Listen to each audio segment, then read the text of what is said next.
Hello and welcome to the video. Today we're going to be talking about something that's a little more on the esoteric side in the RL space, and that is running a parameter sweep, or I've also heard this called a parametric experiment. So one of the problems that you can run into that tends to eat up a lot of your time as a developer building these things is you are attempting to tune many parameters. Maybe you're trying to tune your learning rates. You're trying to tune your, batch sizes, and it can become really, really difficult to do that while also, and to run through all of the potential options, all the potential parameters you could use. So let's talk high level about this. Then we're going to code out a mock-up of it together. And I'll be doing this live, so no pre-prepared code. Mistakes will be made. Should be fun. And then at the very end, if you stick around, I will show you what this project is ultimately going to be, and it'll be a little sneak peek of a larger series that's coming out later. So, what is a parameter sweep? So a parameter sweep is basically running through a series of different parameters that you could try, and then logging or graphing them in some way. We're going to be using TensorBoard, as you can see here, and then seeing how those various parameters do. You can tell here that I am running this with different HL, in my case means hidden layer.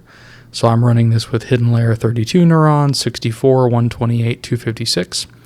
And you can tell just based on the graph so far that the blue line, the 32 neuron, is actually doing the best and is most consistently heading upwards.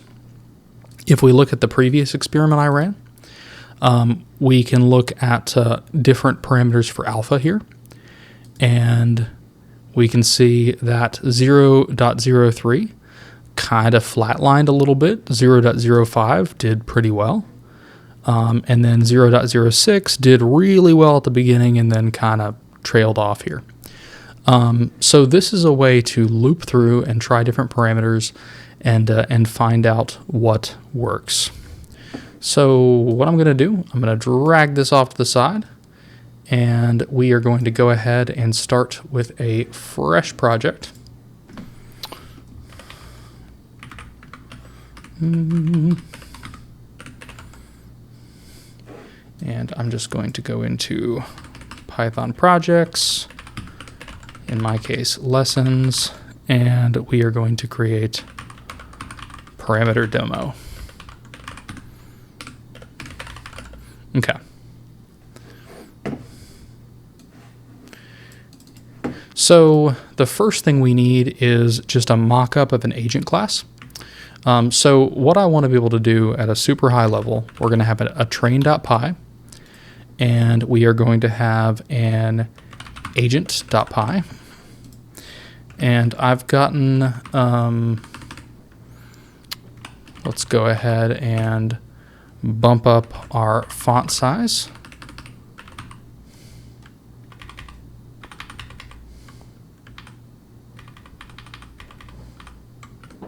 That is not what I wanted. Font size.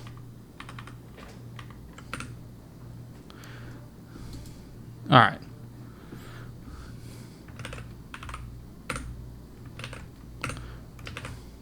All right, I'm sure there's a cleaner way to do that, but hopefully that should get it up to a point where that is really easy for everybody to see. We are going to create a class called agent. We are going to do our init method, which doesn't need a lot in it right now. We'll just go ahead and do a pass, and then we're going to def train. And for now, we're just going to do a pass. So what we're going to do over here, in train.py, we have our agent. We're going to import agent. Then we're going to run a looping experiment to see, what parameters work best for this agent. And again, it's all going to be mocked, so no real experimentation going on here. but we can at least try out different things. So let's make the first thing we do here. We're going to do episodes as a param. And then we're just going to say for I in range episodes. And then we're going to say print running episode I. All right, simple enough, something that we can start to play with. And then over here, the key thing is to pick the parameter that you want to iterate on. So let's say we have a hypothetical parameter called batch size, and we want to iterate on batch size. So I'm just going to go ahead and make batch size one of our, oh, that is not where that needs to go. Okay. And we will put batch size here. All right, so we've got our hypothetical parameter batch size. So what we're going to do is we're going to do something like import, so from agent, import agent. And then we'll do agent equals agent and no params. And then we're going to do something like for batch size in, and there's a couple different ways to do this. You could do a range and then just increment the parameter every time. The cleanest way for me is to do something like this. So 16, 32, 64, 128. Those are our potential batch sizes. And then you just call your agent.train. And really, we probably want to, it won't matter for our example, but we're going to put it all in the same space here. And we're going to do that so that it resets the agent every time. So what you want is you want everything that that needs to be reset each time in the loop. So it's effectively resetting and running a fresh run every single time. So we're going to go ahead and do agent.train and then batch size equals batch size. So at this point, it's going to run through batch size, score. We're just going to do random here. At the very beginning, we'll do import random. And then we'll just say score is equal to random.randint. And then we'll say between 1 and 10. And then this becomes score. All right. Let's see how that does. So what this should do is it should, oh, and we left off episodes. That's going to be a problem. We'll keep it simple. We're just going to do episodes equals 10 and go ahead and run it. So what this should do, got multiple values for episodes. What didn't we like? I didn't include self. That would cause a problem. It was treating episodes as self. All right, and then obviously that went very, very quickly. So here we got batch size 16, score 10, various scores for various batch sizes.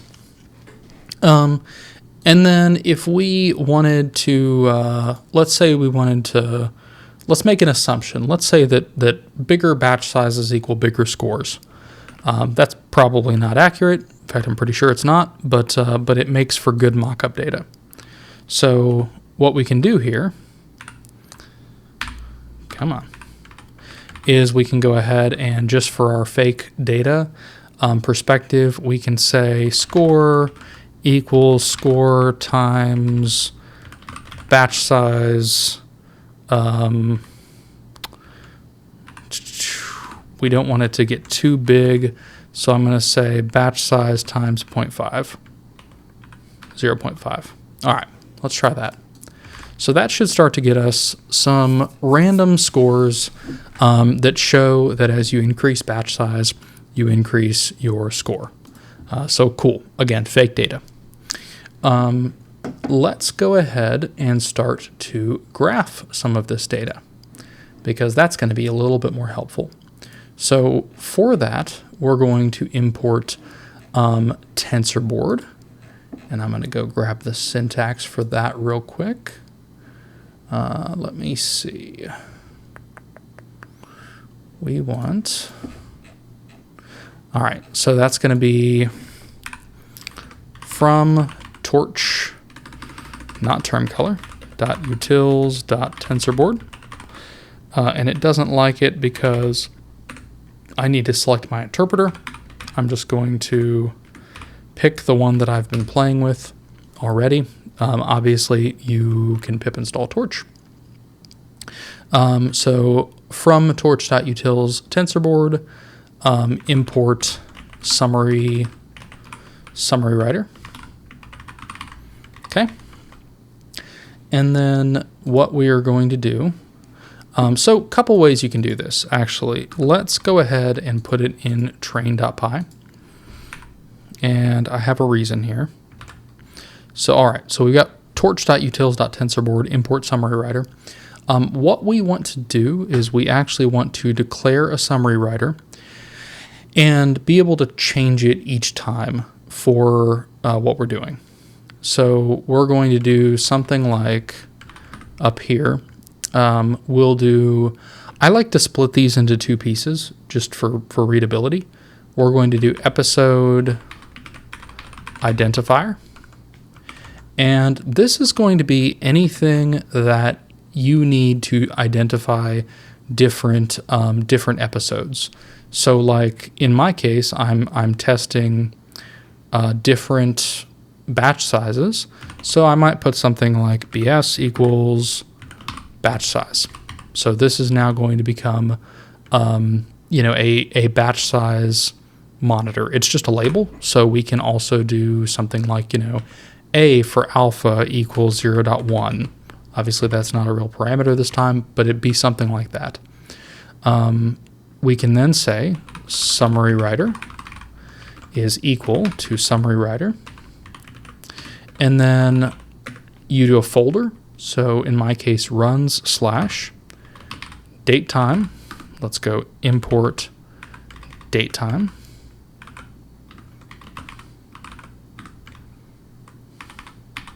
So datetime.datetime.now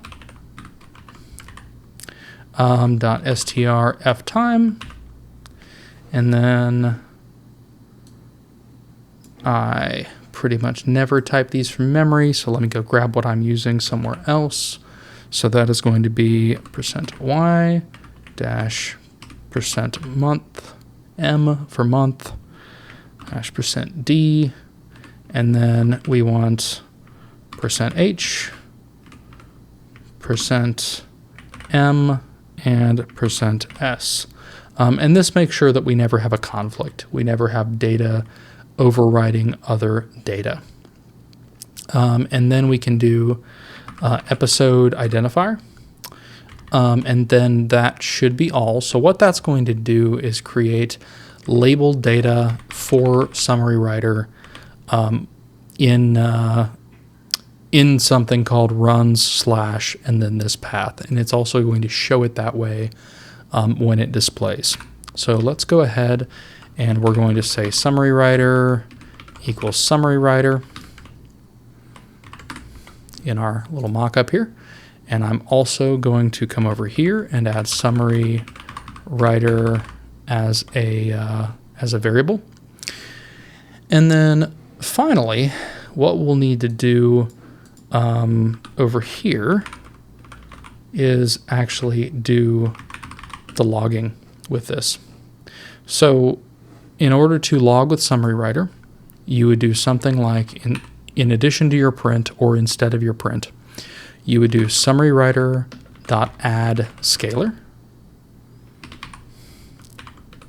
and then something like score and then you would do your score and your episode, or in this case, I. So this is going to be the label. This is going to be the actual variable. And then, of course, I is going to be your x plot on the graph. So let's go ahead and run this and see if I missed anything. All right, hey, we have some runs here. And we can now say, yes, VS Code has integrated TensorBoard support. Yes, I wish to launch TensorBoard. No, I'm not going to install that because it will fail. And you can just hit use current working directory. This assumes that you have the TensorBoard plugin installed and that you have TensorBoard installed, which it's just pip. And then we can do, that's a little bit too skewed. It's a little more than I was hoping for there. Let's get rid of the print because we don't need it anymore. And let's go ahead and make episodes 100. And I'm also going to make this 0.1. So we are scaling batch size way down. We'll do 2.5. Because what I don't want to do is just totally skew the data. I just want to show a general approach that shows higher batch sizes being better. All right, I'm deselecting all those. And then we get this. So we can see kind of over time. Let's even do something to simulate the time change. We're going to do I times, and yes, I'm just throwing some random numbers in here for scaling, 0.1. And we'll even go 1,000. And then what we can do is we can actually delete everything in this runs folder, get rid of all the old data, and move to trash. And then I'm just going to rerun here. Oh, did something it didn't like. Yep, helps if you don't stick a multiplier on the left of the variable assignment. I times, all right. Again, there is no magic to this equation. I am just making up some fake data and getting the curve to be what I want it to. All right, that ran really, really quickly, obviously, much faster than real life. And what we can see here is we see our trend lines, and we can clearly see in our fake data that the batch size of 128 completely outperforms the batch size of 64 and the batch size of 32. So this general approach, and you could apply other variables. You can do loss. You could do, you can monitor entropy over time. But this general approach of picking a long list of parameters you'd like to try, and then just letting the code run through it for you, is a huge time saver. And if you haven't played with RL before, first off, congrats on getting this far in a video that's very, very esoteric. But if you haven't played with RL before, it might not feel like I'm saving that much time because, hey, I could just run it 4 times. Except in a real scenario, and I'm going to pull the real code base back over here. In a real scenario, these things run for hours. This is not something that just runs in a few minutes and then is done. It's something where I'm, running dozens and dozens of tests, and each test could take anywhere from 1 hour to 10 hours.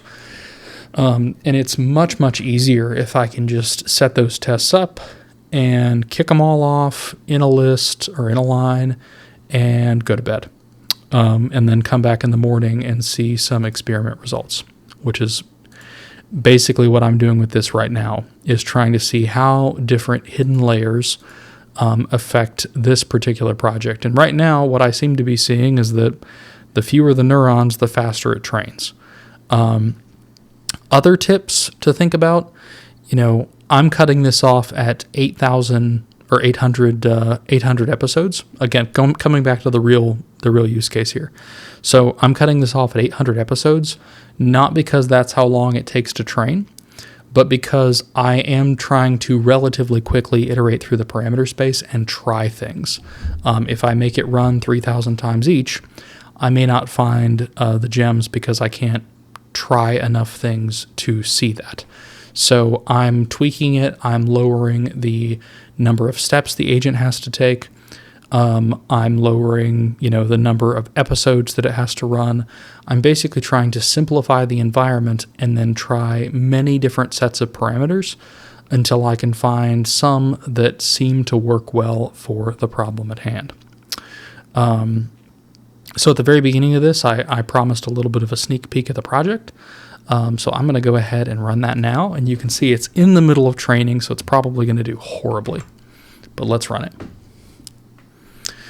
All right, I have my spot robot in my custom environment, and it's falling over, and that's how it's going right now. So what this project is ultimately going to be is it's going to be a series on building out a custom environment. So there are lots of places where you can go download a Mujoko environment that's already built, that's already plugged into RL. But if you want something that's outside of what the designers, did, there aren't a ton of resources out there, in my opinion, for building that.